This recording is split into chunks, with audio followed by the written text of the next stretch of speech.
Glory, glory, haleluya. Glory, glory, haleluya. Selamat pagi dan selamat hari Minggu. Berjumpa kembali dengan saya, James Mesak, dalam seri program rohani Pahlawan Alkitab. Suatu program rohani yang akan membahas kisah hidup tentang pahlawan-pahlawan iman di dalam Alkitab.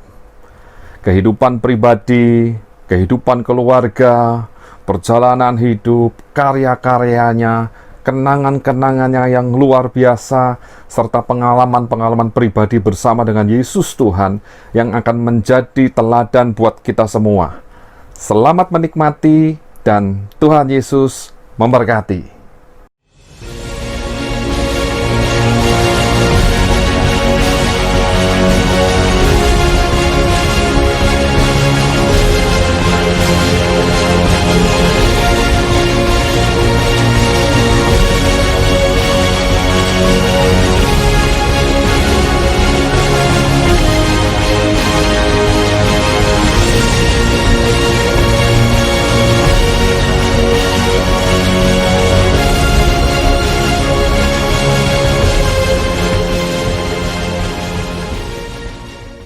Shalom, selamat pagi para kasih Tuhan. Hari Minggu ini kita bersuka cita karena kita bisa bertemu kembali dalam program Pahlawan Alkitab. Dan kita masuk ke seri yang ke-9, yaitu tentang Yunus. Nah, Bapak Ibu Saudara dikasih Tuhan, kita masuk dalam bagian yang pertama, bagaimana kehidupan pribadi seorang nabi yang bernama Yunus. Yunus disebut juga dengan Yonah dalam bahasa Ibrani, yang berarti merpati. Dan ayahnya adalah Amitai, yang ditulis di dalam Yunus pasal 1 ayat 1. Yunus juga disebut di dalam 2 Raja-Raja 14 ayat 25 sebagai seorang nabi kepada kerajaan utara Israel selama masa pemerintahan Raja Yerobeam yang kedua, diperkirakan sekitar 793 sampai 733 sebelum Masehi. Dan ia berasal dari Gad-Hefer, sekitar 3-5 km utara Nazaret di Galilea. Nah, Yunus juga merupakan penulis kitab Yunus, yang diperkirakan tanggal penulisannya adalah sekitar 760 sebelum Masehi. Bentuk kitab ini adalah cerita sejarah, jadi bukan perumpamaan, dan banyak orang Kristen memandang bahwa kisah Yunus adalah sejarah karena dikutip oleh Yesus Kristus yang tertulis di dalam Injil Matius 12 ayat 39 dan 40, lalu di dalam Lukas 11 ayat 29. Bahkan kejadian Yunus ini pun menjadi satu nubuat di Perjanjian Lama, satu nubuatan yang terkemuka mengenai keberadaannya yang 3 hari 3 malam di dalam perut ikan besar, dianalogikan sebagai kematian Yesus Kristus yang dikubur selama 3 hari 3 malam dan setelah itu bangkit. Jadi kisah Yunus akan menginspirasi kita hari ini. Baik, kita akan masuk dalam bagian yang kedua. Kita akan membahas kejadian kisah perjalanan hidup yang dialami oleh Yunus, yang tertulis dalam kitab Yunus pasal pertama sampai dengan pasal keempat. Di pasal pertama diceritakan bagaimana Yunus mendapatkan panggilan dari Tuhan, yang tertulis dalam Yunus 1 ayat 1 sampai dengan ayat 2. Begini bunyi firman Tuhan. Datanglah firman Tuhan kepada Yunus bin Amitai, demikian, bangunlah, pergilah ke Niniwe, kota yang besar itu, berserulah terhadap mereka, karena kejahatan-kejahatannya telah sampai kepadaku. Jadi Yunus mendapatkan panggilan dari Tuhan untuk berangkat ke kota Niniwe, kota yang besar, untuk mengabarkan keselamatan dari Tuhan. Nah, tapi apa yang dilakukan oleh Yunus? Yunus malah bersiap melarikan diri ke Tarsis, jauh dari hadapan Tuhan. Ia pergi ke daerah Yafo dan dia membeli tiket untuk naik kapal. Nah, waktu di dalam perjalanan ternyata Tuhan tidak berkenan atas pelarian Yunus ini. Lalu Tuhan menurunkan angin ribut sehingga di laut terjadilah badai yang besar dan kapal itu terombang-ambingkan kemari, hampir hancur.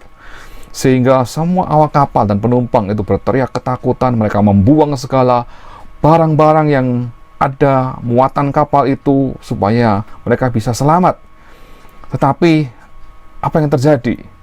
Yunus turun ke dalam ruangan yang paling bawah di kapal dan dia tertidur nyenyak di tengah-tengah badai yang besar itu. Sehingga saat nahkoda mendapatinya, lalu berkata kepada Yunus, bagaimana mungkin engkau tidur? Ayo bangun, berserulah kepada Tuhan Allahmu. Barangkali Allahmu itu akan mengindahkan semua, supaya semua penumpang kapal tidak binasa dan selamat. Tetapi angin ribut tidak berhenti, sehingga mereka akhirnya membuang undi. Marilah kita membuang undi, supaya diketahui siapakah yang menjadi penyebab malapetaka. Maka dibuanglah undian tersebut, dan Yunuslah yang kena undi. Maka mereka bertanya kepada Yunus, beritahukan kepada kami, siapa engkau, dari mana asalmu, apa pekerjaanmu, dan apa yang kau lakukan. Dan Yunus menyatakan bahwa memang dia adalah seorang Ibrani yang takut akan Tuhan, dan dia menyembah Allah yang mempunyai langit dan bumi, dan dia lari dari panggilan Tuhan. Sehingga saat Yunus mengatakan seperti itu, seluruh awak kapal dan nahkoda bilang, apa yang harus kami lakukan?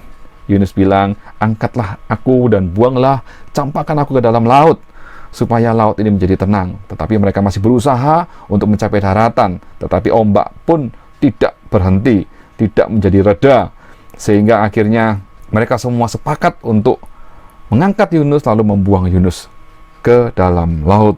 Nah, Bapak Ibu saudara dikasihi di Tuhan, apakah Yunus mati di dalam laut? Ternyata, mari kita baca ayatnya. Di dalam Yunus 1 ayat 17, maka atas penentuan Tuhan, datanglah seekor ikan besar yang menelan Yunus. Dan Yunus tinggal di dalam perut ikan itu 3 hari 3 malam lamanya. Waktu Yunus dibuang ke laut, ombak itu menjadi reda, dan semua penumpang kapal itu menjadi takut. Mereka mempersembahkan korban bakaran kepada Tuhan. Lalu yang berikutnya, saat Yunus berada dalam perut ikan, apa yang Yunus lakukan? Yunus berdoa kepada Tuhan.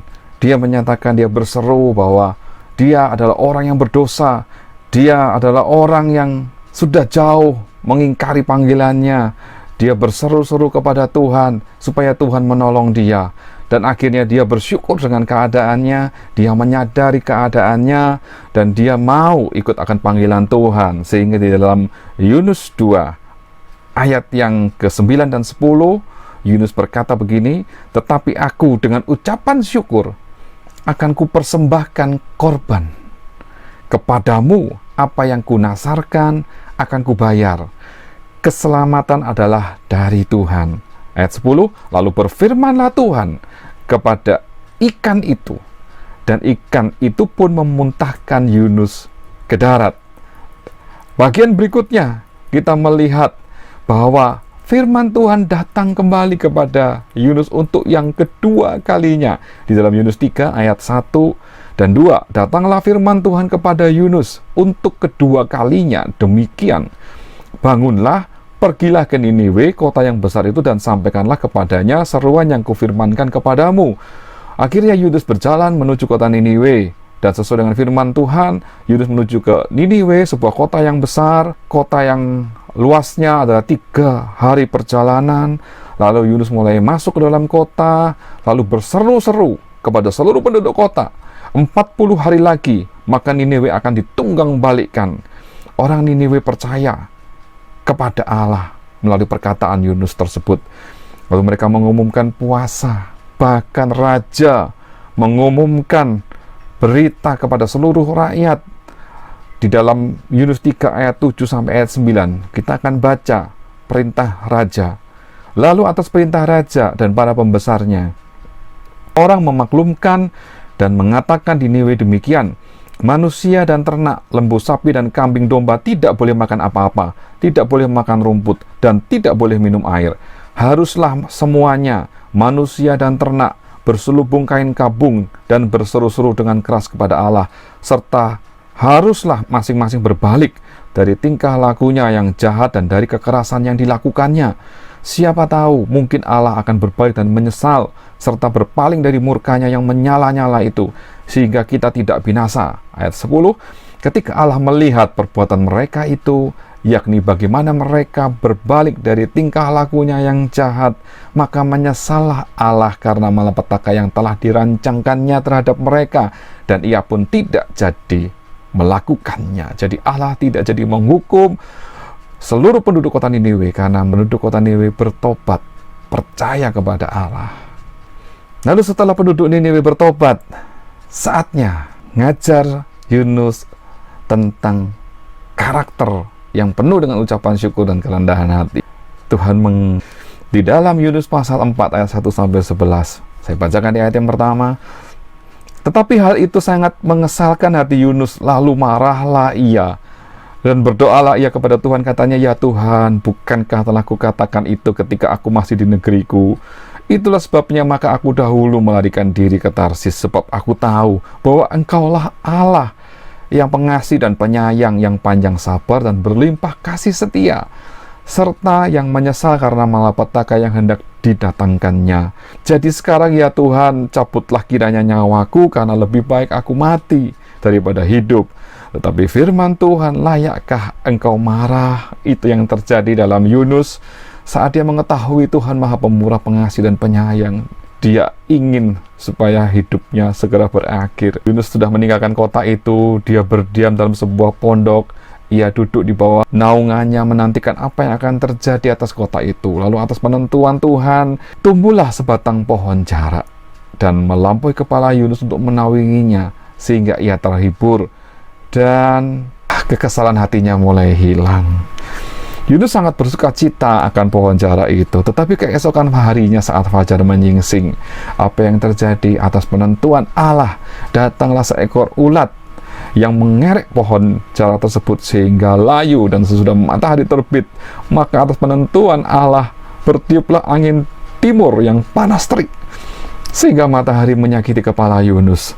Lalu rebahlah ia dengan lesu dan berharap supaya ia mati. Sekali lagi Yunus ingin mati hanya gara-gara terlalu banyak menerima panas terik dari matahari. Bahkan berkata, lebih baik aku mati daripada hidup. Tapi berfirmanlah Allah kepada Yunus, layakkah engkau marah? Sekali lagi Tuhan berkata, layakkah engkau marah karena pohon jarak itu? Jawabnya, Yunus menjawab, kata Tuhan tersebut, selayaknya lah aku marah sampai mati. Lalu firman Tuhan berkata, engkau sayang kepada pohon jarak itu, yang untuknya sedikit pun kau tidak berjerih payah, dan yang tidak engkau tumbuhkan, yang tumbuh dalam satu malam dan binasa dalam satu malam pula. Bagaimana aku tidak akan sayang kepada Niniwe, kota yang besar itu, yang berpenduduk lebih dari 120.000 orang, yang semuanya tak tahu membedakan tangan kanan dari tangan kiri, dengan ternaknya yang banyak. Menunjukkan bahwa Tuhan mengasihi jiwa-jiwa yang belum percaya, yang belum mengerti kebenaran, yang belum mengerti siapa Tuhan. Tapi Yunus sedang diproses oleh Tuhan saat dia mengalami hal yang luar biasa dalam hidupnya, mengalami mujizat, melihat mujizat, tapi dia masih berkata, lebih baik aku mati. Dan Tuhan sayang kepada Yunus. Baik Bapak Ibu Saudara dikasihi Tuhan, bagian ketiga, kita akan melihat apa keteladanan Yunus bagi kita semua. Melalui kisah panggilan Yunus untuk mengabarkan Injil kepada Niniwe, bagaimana bangsa Niniwe bertobat dan berbalik kepada Tuhan. Bahkan Tuhan menyesal merancangkan malapetaka tersebut. Dan terakhir bagaimana Yunus mengalami mujizat dari Tuhan, tentang kasih setia dan kasih sayang dari Tuhan yang membuat dia menyadari bahwa Tuhan Maha Pengasih. Lalu apa yang kita bisa pelajari? Yang pertama, ketidaktaatan itu akan menghasilkan bencana. Tetapi ketaatan akan menghasilkan pertobatan dan hati yang penuh dengan kemenangan. Yang kedua, kekerasan hati hanya akan merugikan diri sendiri. Saat Tuhan mendidik engkau, mendidik kita semua, jangan kita mengeraskan hati. Mari kita mau untuk dididik dan diajar oleh Tuhan. Dan yang ketiga, kerendahan hati yang dilakukan oleh Yunus saat dia menyadari bahwa dia di dalam posisi yang tidak menguntungkan. Artinya saat dia di dalam kapal, dia menyadari dia yang menjadi penyebab angin ribut dan ada banyak orang yang akan mati karena dia melarikan diri dari Tuhan. Yunus mengakuinya bahwa itu adalah kesalahan dari dia. Itu bentuk kerendahan hati yang dilakukan oleh Yunus. Bahkan dia mengambil resiko untuk dibuang ke laut sekalipun dia tidak tahu apa yang akan terjadi dan mungkin dia mati. Tapi atas kasih karunia Tuhan, Yunus diselamatkan. Lalu yang dilakukan oleh Yunus saat dia di dalam perut ikan, dengan penuh kerendahan hati dia berdoa, mengakui kesalahannya, menyadari kekeliruannya, lalu mau berbalik kepada Allah, bahkan bernasah dan bersyukur kepada Tuhan bahwa memang Tuhan yang mengadakan mujizat demi mujizat yang terjadi dalam kehidupannya, dan dia mau dipanggil oleh Tuhan, dipakai oleh Tuhan untuk mengabarkan keselamatan kepada bangsa Niniwe. Dan itulah kerendahan hati yang dimiliki oleh Yunus, sehingga Yunus menyelesaikan tugas panggilannya untuk menyelamatkan bangsa Niniwe, sebuah kota yang besar. Bahkan di akhir cerita, Yunus pun dibentuk karakternya secara pribadi oleh Allah. Sekali lagi Bapak Ibu sekalian dikasihi Tuhan, apapun yang kita alami, apapun kejadian yang menimpa hidup kita, sekalipun itu hal yang tidak mengenakkan, menyakitkan, mengesalkan, jangan kita kecewa, jangan kita marah, jangan kita lalu berkata kepada Tuhan, lebih baik aku mati. Karena Tuhan berkata kepada kita, layakkah engkau marah, layakkah engkau menyesal, layakkah engkau mengabaikan segala kebaikan Tuhan? Tidak, kita sebagai manusia tidak layak berkata itu kepada Tuhan, karena Tuhan sudah menyediakan, mengatur semua yang terbaik dalam hidup kita. Dan itulah berkat Tuhan hari ini buat kita semua yang mengikuti cerita tentang Yunus. Dan melalui poin-poin keteladanan Yunus dalam hidup kita yang kita sudah dengar tadi, ini menjadi berkat buat kita hari Minggu ini, dan kita bisa berkata bahwa Yunus adalah pahlawan Alkitab. Puji Tuhan, Tuhan Yesus memberkati. Amin.